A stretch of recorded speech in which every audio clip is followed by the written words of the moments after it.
जोडून असं आख्यान आपण आता लिहिणार आहोत. जन्मनामे विजयो रयति होता, जन्मनामे विजयो रयति होता, गति सत्य की राजनी दया माता, गति सत्य की राजनी दया माता, नित्य भजनी उभयता श्री हरि,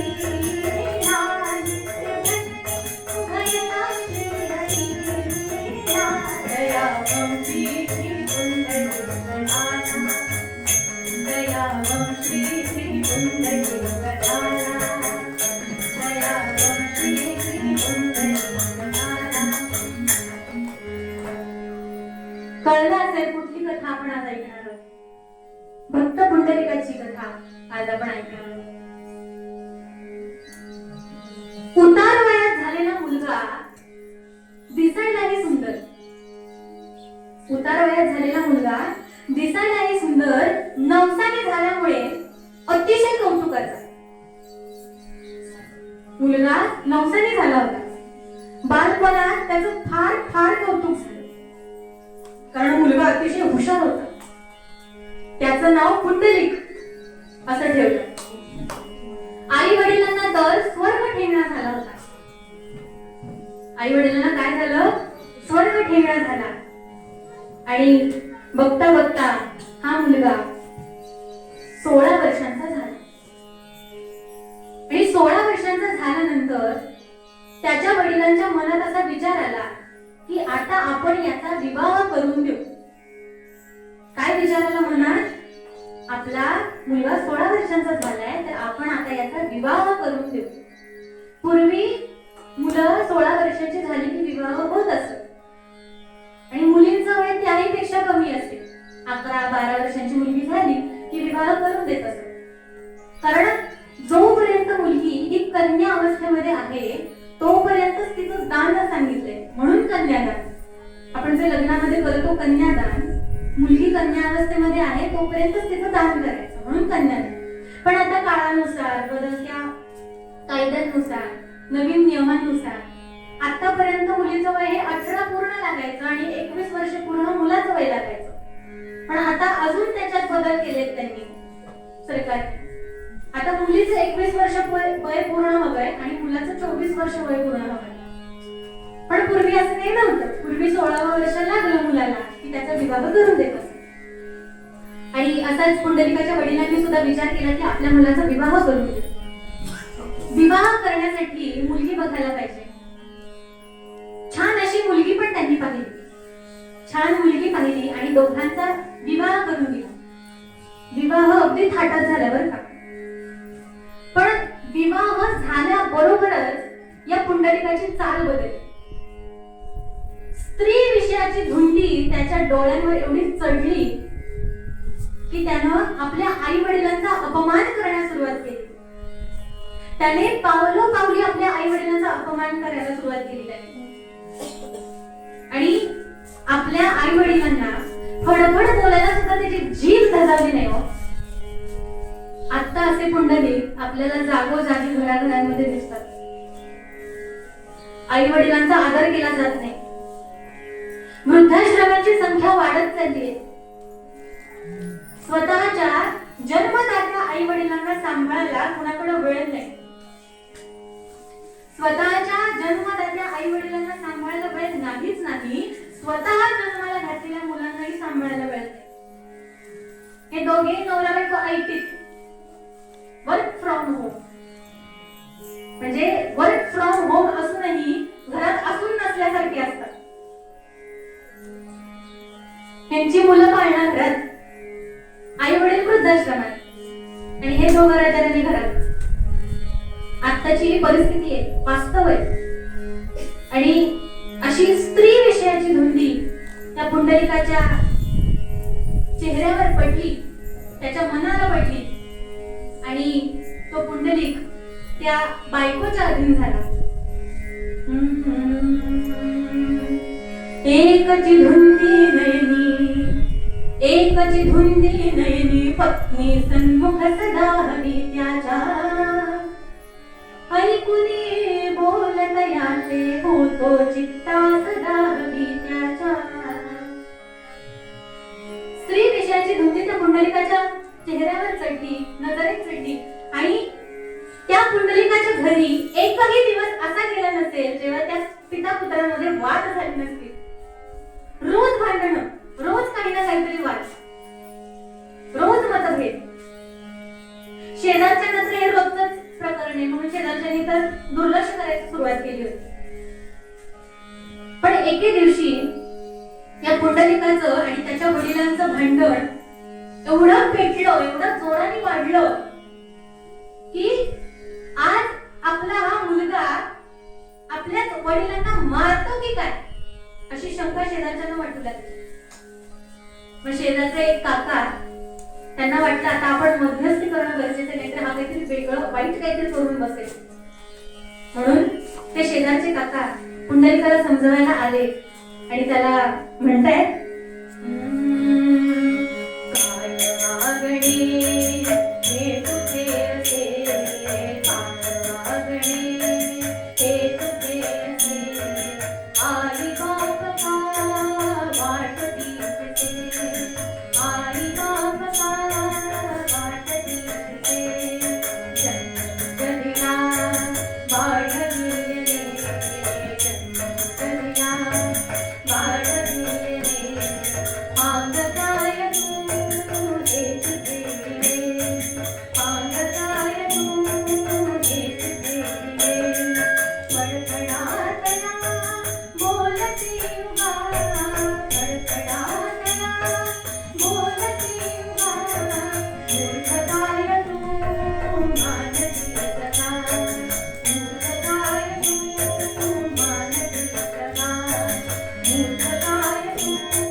ज्या आईनं जन्म दिला त्यांना तू मारायला निघालास. त्यावर पुंडलिक उद्धटपणे त्या गृहस्थाला म्हणाला, तुमचा आमचा संबंध काय? तुम्ही आमच्या घरी कशाला आलात? आम्ही बोलवलं का तुम्हाला? हा आमचा खाजगी मामला आहे. आमच्या खाजगी मामल्यामध्ये ढवळाढवळ करू नका, घरातून चालते व्हा. असा तो पुंडलिक त्या गृहस्थांना असा उद्धटपणे बोलला. आणि पुंडलिक त्यांना म्हणतो, कोण तुम्ही आलात राघरात, कोण तुम्ही आलात राघरात, काय भगता कानगी वरात, काय भगता कानगी वरात,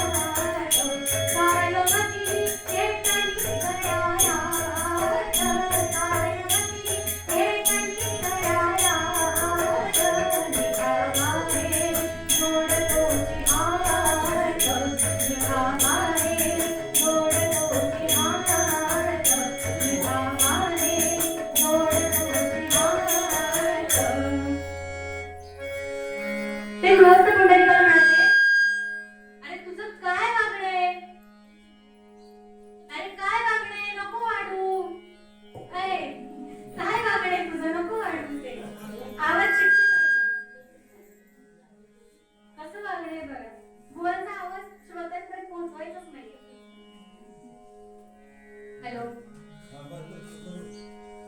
ते गृहस्थ पुंडलिकाला म्हणाले, अरे तुझा काय वागणे, स्वतःच्या आई वडिलांना मारायला निघालास तू, तुला कळत नाही? अरे तुझं आणि तुझ्या वडिलांचं पटत नाही हे सगळ्यांना माहितीये, सगळं जग जाहीर आहे. पण तुमच्या या दोघांच्या भांडणामध्ये तुझ्या आईचं मरण कशाला करतोस?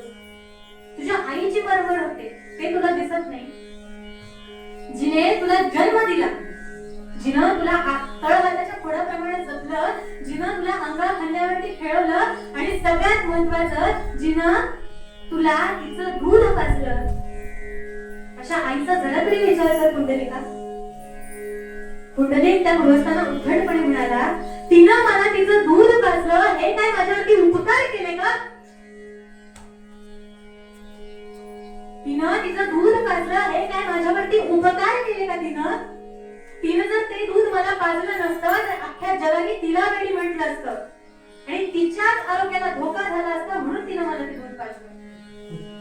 असं पुंडलिक आपल्या आईला म्हणाला. नसते पाजियले तरी, नसते पाजियले तरी आरोग्यास तिच्या धोका,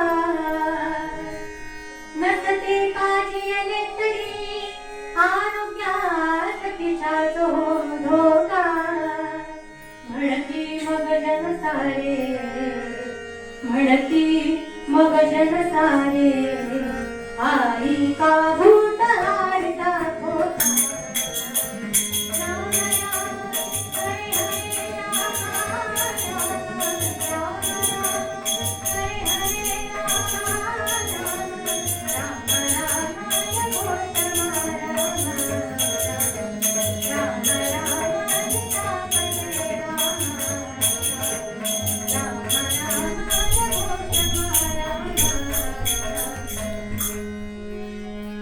उद्धटपणे पुंडलिक त्या गृहस्थांना म्हणाला, बिचारे काय करतील हो? मान खाली घालून घरातून बाहेर निघून गेले. आईला एवढं वाईट वाटलं, आईच्या डोळ्यात टचकन पाणी आलं. त्याची आई पुंडलिकाला म्हणते, अरे तू काय बोलला हे तुझं तुला तरी कळलं का रे? तुझं तुला तरी कळलं का तू काय बोललास? अरे मी दूध पाजलं हे काही मी उपकारासाठी नाही पाजलं रे, आणि तू असं वागतोस, तुझं तुला कळतंय तू किती चुकीचं वागतोयस. मी काहीही चुकीचं वागत नाहीये, मी काहीही चुकीचं केलेलं नाहीये याची मला खात्री आहे. आणि तुम्हाला जर माझं वागणं पटत नसेल तर तुम्हाला बाहेरचा रस्ता रिकामा आहे. पुंडलिक सरळ सरळ आपल्या आई वडिलांना म्हणाला, घरातले 4 कपडे घ्या, गाठोडं बांधा, घराच्या बाहेर व्हा. त्या आई वडिलांना काय करायचं त्या आई वडिलांना? मुलगा म्हणतो सरळ गाठोडं घ्या आणि बाहेर व्हा. त्यांना पर्याय नव्हता. कपडे घेतले 4, गाठोडं बांधलं आणि घराच्या बाहेर पडले. गावात एक श्रीकृष्णाचं मंदिर होतं आणि त्याच्या जवळच एक धर्मशाळा होती. त्या धर्मशाळेत वास्तव्यास थांबले आणि पर्याय नाही, पण मुलांनी तर घराच्या बाहेर काढले, करणार काय? मग पोटाची खळगी भरण्यासाठी तो वृद्ध ब्राह्मण भिक्षा मागू लागला, दारोदारी जाऊन भिक्षा मागू लागला. पण असं कुठपर्यंत चालणार? आपण वणवण किती दिवस हिंडणार? म्हणून त्याच्या डोक्यात एक कल्पना आली. तो आपल्या बायकोला म्हणाला, कांते कांते, माझ्या डोक्यात एक कल्पना आली. आपण एक काम करू, आपण काशीला जाऊया. असं दारोदारी हिंडण्यापेक्षा, दारोदारी भीक मागण्यापेक्षा आपण काशीला जाऊ. काशीला भगवंताच्या नामस्मरणात राहून आणि तिथंच मरण आलं तर मुक्ती तरी मिळेल, मोक्ष तरी मिळेल. आपण काशीला जाऊया. असं तो वृद्ध ब्राह्मण आपल्या बायकोला म्हणाला. पुत्र सोनी घरही ग्रामी नसता येथे माझे, पुत्र सोनी घरही ग्रामी नसता येथे माझे, पुत्र सोनी घरही ग्रामी नसता येथे माझे, पोटा झाडी समागणी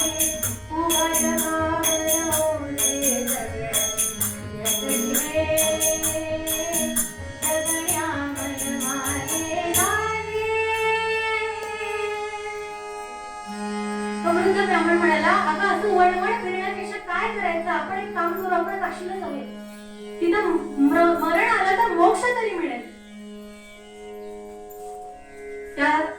ती जी बायको आहे त्याची, ती त्या वृद्ध ब्राह्मणाला म्हणते, आपण जाऊया काशीला, तुमचं म्हणणं आहे ते बरोबर आहे, आपण एक काम करूया, आपण पुंडलिकाला विचारायचं का, तो आपल्याला काशीपर्यंत सोडून येईल. आपण एक काम करू, पुंडलिकाला विचारू, पुंडलिक आमचं एकच मागणं आहे, फक्त आम्हाला काशीला सोडून ये, तेवढं एकच मागणं तुझ्याकडे मागतो, तेवढी एकच म्हणणं मी तुझ्याकडे करतो. असं ती आई म्हणाली, आपण कसं करूया. तर तो वृद्ध ब्राह्मण तिला म्हणतो, तुझला शहाणी म्हणू का वेडी, अधुनी मनी पुत्राची असे गोडी, जानी अपमानिय घडू घडी, तो काशीत येईल का. तो वृद्ध ब्राह्मण म्हणतो, अगं तुला शहाणी म्हणू का वेडी म्हणू, आत्ताच घराच्या बाहेर काढलं ना त्यांनी, आणि त्यालाच विचारायला त्यांनी काशीला येतोस का म्हणून.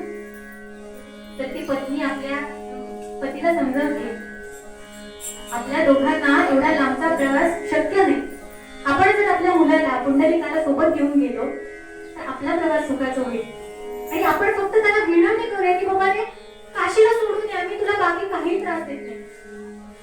आणि असं म्हटल्याबरोबर पत्नी काय ऐके ना, म्हणून पतीने ते दोघं जण पुंडलिकाच्या घरी गेले, आणि बाहेरच्या दारातूनच हाक मारत आहेत, पुंडलिका, ए पुंडलिका. पुंडलिकाला आवाज कळला, कोणाचा आवाज आहे, ऐकायचं परत आले. पुंडलिक रागाने बाहेर आला, बाहेर येऊन खेचूनच ओरडले, कशाला आला परत तिथे, सांगितलं होतं ना परत तोंड दाखवू नका म्हणून, परत कशाला आला. आई वडिलांचे डोळे पाण्याने भरले हो.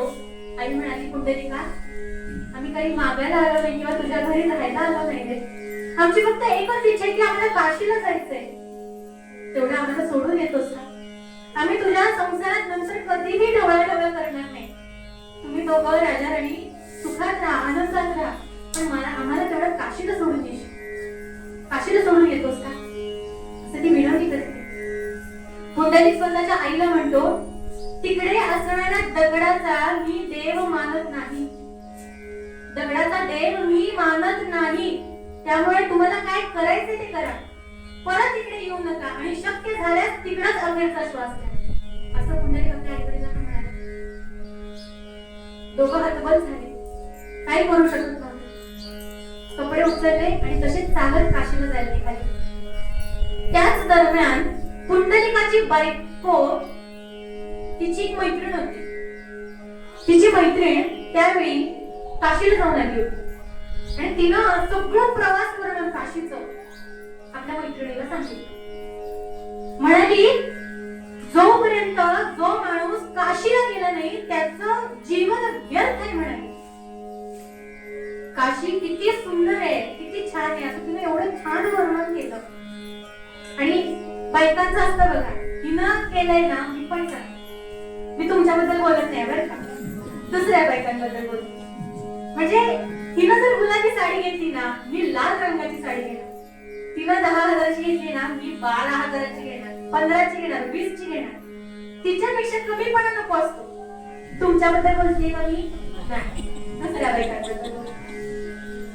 मग असं तिच्या पण मनात आलं की आपण पण काशीला जाऊया. तिनं आपल्या पुंडलिकाकडे, आपल्या पतीकडे आग्रह केला की आपण काशीला जाऊया. पुंडलिकाच्या मनात की आत्ताच आपल्या आई वडिलांना आपण हाकलले, आई वडील आत्ताच काशीला गेले, मी जर त्यांच्या मागे मागे काशीला गेलो तर पुन्हा त्यांची भेट होणार, पुन्हा ते वादविवाद होणार, म्हणून त्याला ते नको होत. म्हणून तो म्हणाला, आता लोक आपण नंतर जाऊ. पण ती एवढी हट्टाला पेटली की नाही, मला जायचंच म्हणजे जायचंच आहे अशी म्हणाली. शेवटी स्त्री हट्ट ना, स्त्री हट्टापुढे कोणाचं काय चाललंय. भगवंताचं सुद्धा स्त्री हट्टापुढे चाललं नाही, आपण तर मनुष्य.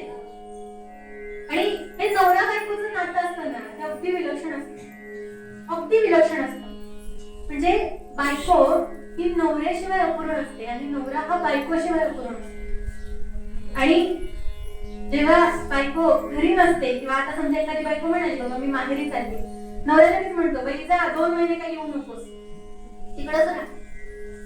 पण जेव्हा बायको जाते, खरोखर जाते, तेव्हा लगेच 2 दिवस झाले की तिसऱ्या दिवशी फोन असतो कधी येतेस माघारी. असं म्हणजे दोघेही एकमेकांशिवाय अपूर्ण आहेत. दोघं जेव्हा एकत्र येतात तेव्हा त्या नात्याला पूर्णत्व मिळतं. आणि जेव्हा माहेरी जाते बायको तेव्हा पुरुषांची अवस्था कशी होते? नसते सगळी तुझे भान, नसते सगळी तुझे भान, जीव तुटका तुटका होतो, जगण्याचे विरती धागे, संसार फाटका होतो, नसते सगळी तुझे भान.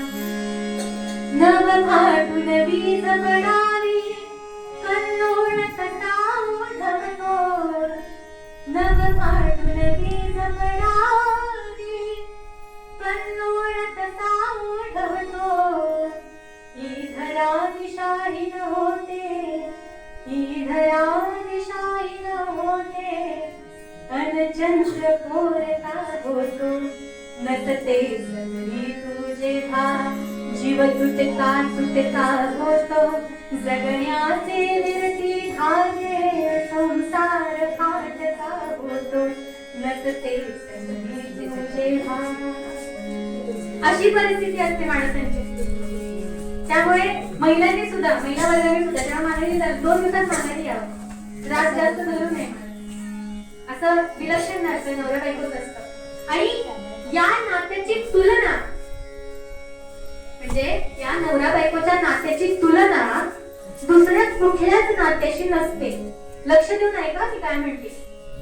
नवरा बायकोच्या नात्याची तुलना ही दुसऱ्या कुठल्याच नात्यात नसते. आता तुम्ही म्हणाल बाबा असं का म्हणताय, कुठल्याच नात्यात तुलना नसते. आता समजा एखाद्याला भाऊ नसेल, काय म्हणत तुझ्या भावासारखी. एखाद्याला आई नसेल, काय म्हणत बाळा मी तुझ्या आईसारखी. एखाद्याला वडील नसते, मी तुझ्या वडिलांसारखी आहे. एखाद्याला बाबा बहीण नसते, मी तुझ्या बहिणीसारखी.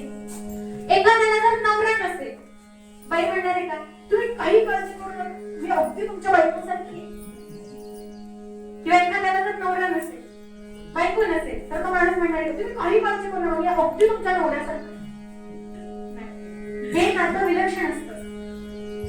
त्यामुळे असंच त्या पुंडलिकाचं आणि त्याच्या बायकोचंही नातं असंच विलक्षण होतं. बायकोने हट्ट धरला की मला काशीला जायचं म्हणजे जायचंच आहे.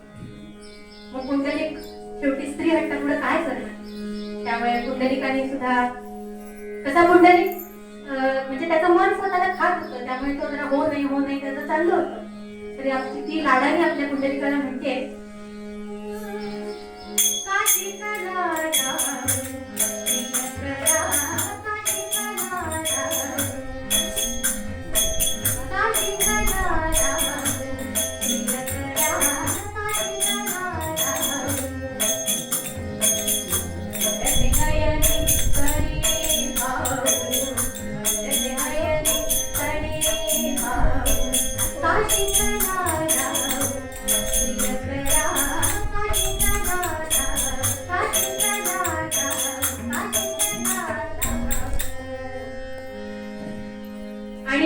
या स्त्री हट्टापुढे दगडामध्ये देव न मानणारा पुंडलिक आता काशीला जायला निघाला. काशीला जायला निघाला आणि बायको म्हणाली मी काही मुळात चालत जाणार नाही, माझ्यासाठी बैलगाडी मागवा, मी काय चालत नाही. आई वडिलांना चालत पाठवलं, आई वडील चालत गेले.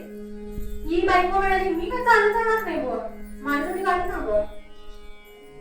पुंडलिकाने तोही हट्ट पूर्ण केला. पुंडलिक बैलगाडी घेऊन आला आणि बैलगाडीतून हे राजा राणी काशीला जायला निघाले. आणि काशीला जात असताना जाता जाता एक कुक्कुट मुनींचा आश्रम लागला. नाव नीट लक्षात ठेवा, मी कीर्तन झालं विचारणार आहे प्रत्येकाला. कुठला आश्रम होता, कुठले मुनी होते? कुक्कुट मुनींचा आश्रम होता. त्या मुनींच्या आश्रमामध्ये 4 रूपवती, 4 सुंदर स्त्रिया या आल्या होत्या. या 4 सुंदर स्त्रिया कोण होत्या? गंगा, यमुना, गोदावरी आणि नर्मदा या 4 नद्या सुंदर स्त्रीचं रूप घेऊन त्या कुक्कुट मुनींच्या दर्शनाला दर्शनासाठी त्या आश्रमात आल्या होत्या. मध्यरात्रीची वेळ होती आणि हे त्या पुंडलिकानं गाडीतून पाहिलं आणि त्याला ज्या सुंदर स्त्रिया दिसल्या त्याच्यात तो भाळला. त्यानं गाडीतून चटकन उडी मारली खाली आणि तो त्या स्त्रियांपाशी गेला आणि त्या स्त्रियांचं रूप पाहून तो इतका बोलला. कसा बोलला?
बघून भाळला आणि त्याने गाडीतून चटकन उडी मारली आणि त्या स्त्रियांच्या पुढे येऊन उभा राहिला.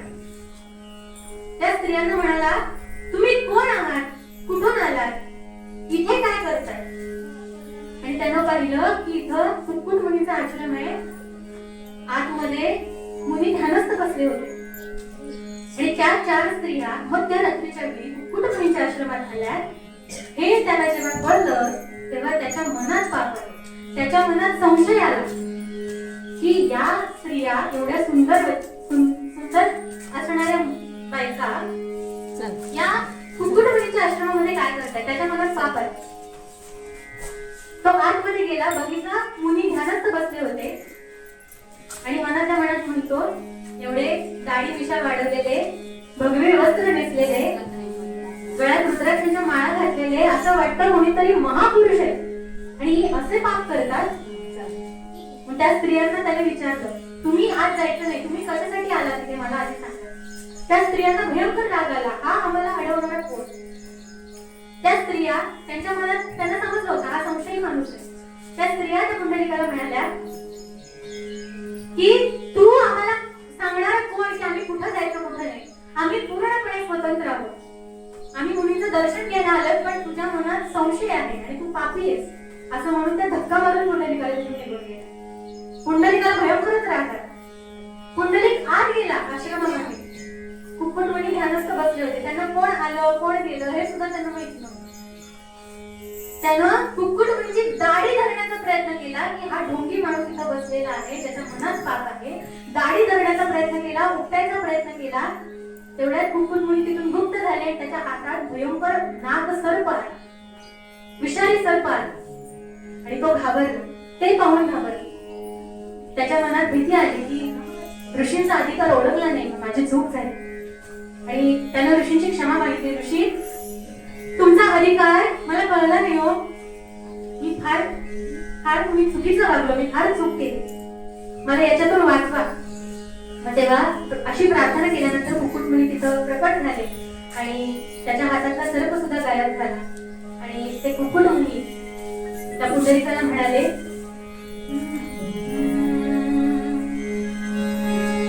काशीस निघाला तू, काशीस निघाला तू, परी त्या दगडात देव नाही रे, सेवा करी मातेची, सेवा करी मातेची, पितयाची त्यात देव पाही रे राम.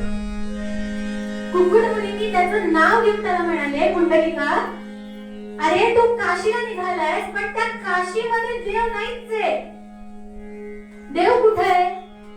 तुझ्या आई वडिलांच्या सेवेत देव आहे म्हणाले.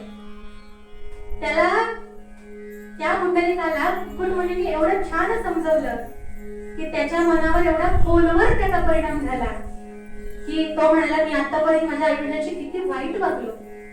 म्हणजे त्या पुंडलिकाच्या आयुष्यात असा संत महात्मा आला ज्यांनी त्याला मार्ग दाखवला, योग्य मार्ग दाखवला. मुलीचा अधिकार लक्षात आला होता त्याच्या आणि त्याला कळलं मी चुकीचा वागलो, मी भयंकर चुकीचा वागलो. मग मी आता या पापाची म्हणजे त्याची भरपाई कशी करू? त्यावर ते कुकुटमुनी म्हणाले, तुझ्या आई वडिलांना शोध, तुझ्या आई वडिलांची निस्सीम सेवा कर, त्यांची भक्ती कर, तेव्हा तुला भगवंत आपोआप प्राप्त होईल म्हणाले. पुंडलिकाने जरा सुद्धा विचार केला नाही आणि आपल्या आई वडिलांना वेड्यासारखा शोधायला नाही. आणि तिथं दांडीर वनामध्ये एका वृद्धाश्रमामध्ये, एका आश्रमामध्ये त्याचे आई वडील तिथे त्याला सापडले. त्याच्या डोळ्यात तत्सत पाणी आलं आई वडिलांना पाहून की आपण आई वडिलांची किती चुकीचं वागलो हे त्याला समजलं. आई वडिलांच्या डोळ्यात पाणी आलं. आईनं पुंडलिकाला घट्ट आलिंगन दिलं आणि आई म्हणाली, पुंडलिका खूप वाट पाहायला लागलीस रे, आता आलायस तर आम्हाला सोडून जाऊ नकोस, इथेच राहू आपण तिघही इथेच राहू. आणि असं म्हणतात पुंडलिकाने सुद्धा ती आज्ञा डोक्यावर घेतली आणि पुंडलिक तिथेच त्यांच्या सेवेसाठी थांबला. त्या दिवसापासून पुंडलिकानं आपल्या आई वडिलांची एवढी सेवा केली, एवढी सेवा केली, निस्वार्थ सेवा केली आणि ती सेवा बघून साक्षात भगवान परमात्मा प्रसन्न झाले. साक्षात भगवान परमात्मा प्रसन्न झाले. त्याच्या मातृपितृ सेवेचं फळ त्याला द्यायला पाहिजे असं भगवंताने ठरवलं. भगवंत म्हणाले, त्याने एवढी सेवा केली, एवढी निस्वार्थ सेवा केली, त्याचं फळ मी त्याला देणार. भगवंत अत्यंत प्रसन्न झाले आणि भगवंत तिथे आले आणि बाहेर दारातूनच हाक मारतायत, पुंडलिका, हे पुंडलिका, अरे मी तुला तुझ्या मातृपितृ सेवेचं फळ द्यायला आलोय रे. तू एवढी आई वडिलांची सेवा केली की मी त्यांनी अत्यंत प्रसन्न झालोय आणि मला तुला काहीतरी द्यायचंय पुंडलिका, तू पटकन बाहेर ये, मला तुला वर द्यायचंय. पुंडलिक तेव्हा आपल्या आई वडिलांचे पाय चेपत होता आणि पुंडलिक आतूनच भगवंताला म्हणतो, काय अधिकार असेल बघा पुंडलिकाचा, भगवंताला, साक्षात भगवंताला म्हणतो, विठ्ठला तुम्ही माझ्यासाठी म्हणून इथे आलात, मी भरून पावलो, मला अत्यंत आनंद झालाय की तुम्ही माझ्यासाठी माझी भेट घेण्यासाठी आणि मला काहीतरी देण्यासाठी साक्षात तुम्ही इथपर्यंत आलात. मला अत्यंत आनंद आहे. पण मी आता माझ्या आई वडिलांचे पाय चेपतोय आणि ती सेवा अर्धवट ठेवून मला बाहेर येता येणार नाही. तुम्ही एक काम करा, मी तुमच्याकडे एक आसन टाकतो, त्या आसनावरती उभे राहा असं पुंडलिक विठ्ठलाला म्हणतो. आणि विठ्ठल एवढे आनंदित आहेत, विठ्ठलाला काही सुचेना. विठ्ठल त्याला सुद्धा हो म्हणाले. पायाचे पितो मायती चाटे, पायाचे पितो मायती चाटे, करुण्याही तातरी विठ्ठला उभे राहतो म्हणी. पायाचे पितो मायती चाटे, करुण्याही तातरी विठ्ठला उभे राहतो म्हणी. विठ्ठला उभे राहतो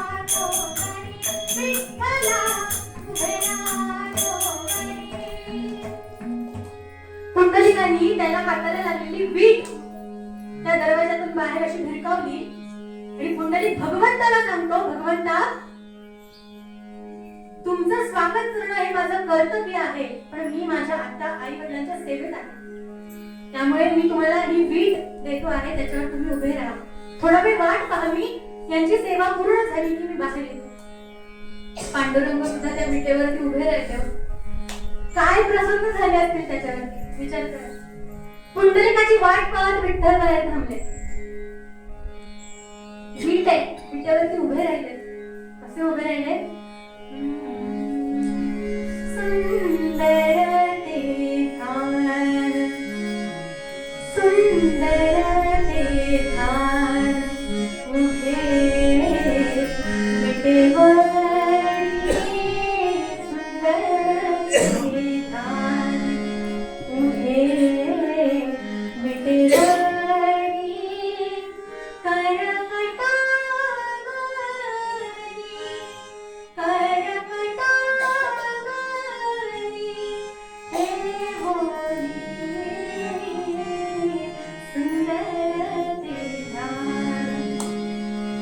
सुंदर असं पांडुरंगाचं ध्यान त्या विटेवरती उभं राहिलो आणि पुंडलिकाची वाट पाहते. थोड्या वेळी भगवंतांनी आवाज दिला, पुंडलिका अरे झाली का तुझी सेवा? मी तुझी वाट पाहत थांबले. पुंडलिक म्हणाला, भगवंता अजून थोडा काळ थांबा.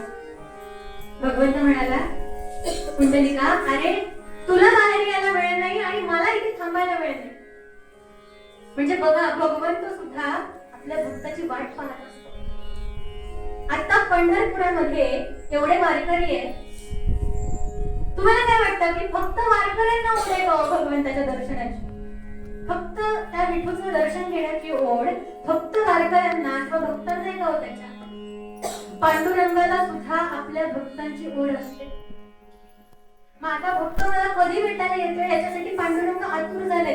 आणि पांडुरंगासारखा असा देव नाही ज्याच्या हातामध्ये कुठलंही शस्त्र नाही. बघा, तो फक्त विटेवरती कमरेवरती हात ठेवून उभा राहिलाय. कशासाठी? भक्तांचं कल्याण करण्यासाठी. फक्त इतका मायाळू आणि दयाळू, इतका मायाळू आणि दयाळू भगवंत हा पंढरीचा विठुराया आहे. आणि तो सुद्धा असेच पुंडलिकाची वाट पाहत तिथे थांबलाय. शेवटी पुंडलिक काही केले येईना. त्यामुळे भगवंत म्हणाले, अरे पुंडलिका मला तुला काहीतरी द्यायचंय, कारण मी तुझ्यावरती अत्यंत प्रसन्न झालोय. मी एक काम करतो, तू मला सांग तुला काय वर हवंय, मी तुला देतो आणि जातो. तेव्हा पुंडलिक म्हणाला, देवा मला काहीही वर नको, जे गोष्ट मला हवी होती आयुष्यामध्ये ती तर मला मिळाली. माझ्या आई वडिलांची सेवा मी करतोय आणि साक्षात भगवान परमात्मा माझ्यासाठी मला भेटायला म्हणून यावा, यापेक्षा मोठं भाग्य दुसरं काय? मी भरून पावलाय पांडुरंगा, मला दुसरं काही नको. पांडुरंग बाहेरून म्हणतोय, अरे मला तुला काहीतरी द्यायचंय, मी दिल्याशिवाय जाणार नाही, मला तुला काहीतरी द्यायचंय, तू काहीतरी माग. शेवटी पुंडलिक म्हणाला, भगवंता एकच मागणं मागतो, माझ्या आई वडिलांची ही जी मला सेवा मिळाली आहे ती कधीही माझ्यापासून दूर जाऊ नये. आणि अजून एक मागणं मागतो की ही वीट जी मी तुमच्याकडे टाकली त्या विटेवरती उभे राहून असेच भक्तांचं कल्याण करा, कारण ही वीट तुम्हाला माझी आठवण करून दे. म्हणून ही वीट तुमच्या पायाशी तुम्ही ठेवा आणि त्याच विटेवरती उभे राहा आणि भक्तांचं कल्याण करा. असं पुंडलिक भगवंताला म्हणतो. भगवंत म्हणतो, अरे हे मागणं तू जगासाठी मागितलं, स्वतःसाठी काय मागशील की नाही? त्यावर पुंडलिक म्हणाला, भगवंता मला काही मागणं नाही. शेवटी भगवंत म्हणाले, पुंडलिका तू काही मागत नाही तर मी स्वतःहून तुला 2 वर देतोय. पहिला वर भगवंतांनी जो दिला, भगवंत म्हणाले, मी तुझ्यावर इतका प्रसन्न झालो आहे की मी तुला वर देतोय की जेव्हा माझे भक्त माझ्या नामाचा जयघोष करतील तेव्हा माझ्याही नावाच्या आधी तुझं नाव असेल, असं पांडुरंग म्हणाले पुंडलिकाला. म्हणून आपण म्हणतो पुंडलिक वरदे हरी विठ्ठल. पुंडलिकाचं नाव आपण आधी घेतो, भगवंतांनी दिलेला वर येतो पुंडलिकाला.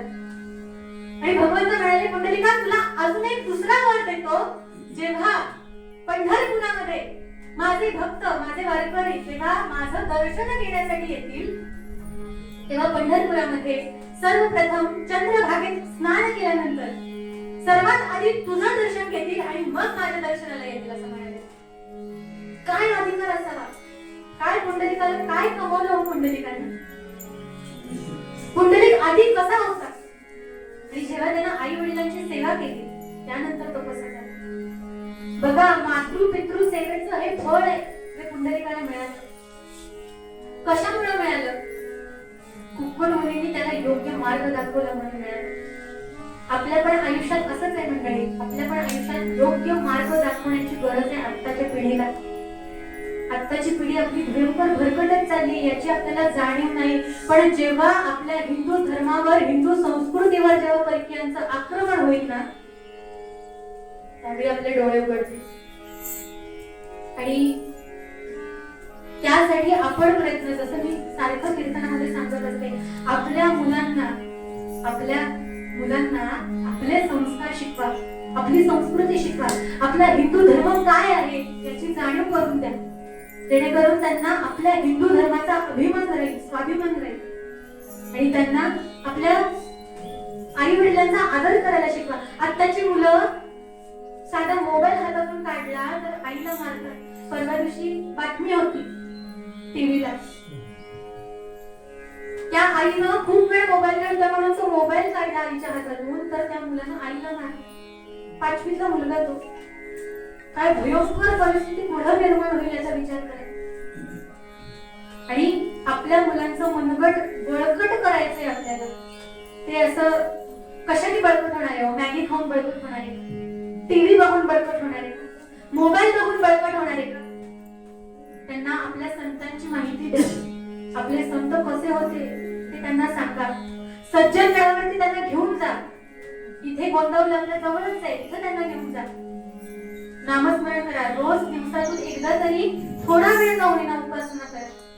आणि ह्या सगळ्याचं फळ आपल्याला आपली हिंदू संस्कृती अजरामर टिकवून ठेवण्यासाठी मदत करणार, एवढं लक्षात ठेवा. आणि असं पुंडलिकाला हे फळ मिळालं. कुणामुळे मिळालं? तर संतांच्या योग्य मार्गदर्शनामुळे मिळालं.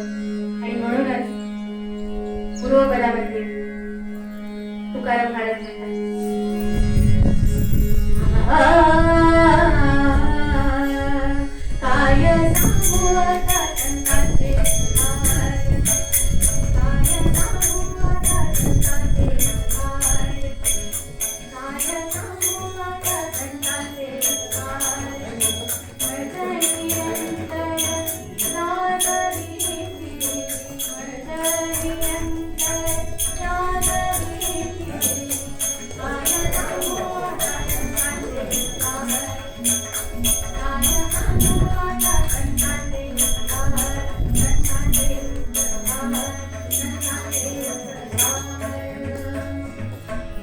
झालेली कीर्तन सेवा पांडुरंगाच्या चरणी, विठोबाच्या चरणी, त्या भगवंताच्या चरणी, तुम्हा सर्व श्रोतुमाय बाबांच्या चरणी, या वाद्यवृंदाच्या चरणी, साथीदारांच्या चरणी, माझ्या आई वडिलांच्या चरणी, माझ्या गुरूंच्या चरणी अर्पण करते आणि सेवेला पूर्ण मिळाले. झाले कीर्तन शेवट मोर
हे बाळा पहिले इकडे नारायणाला पहिले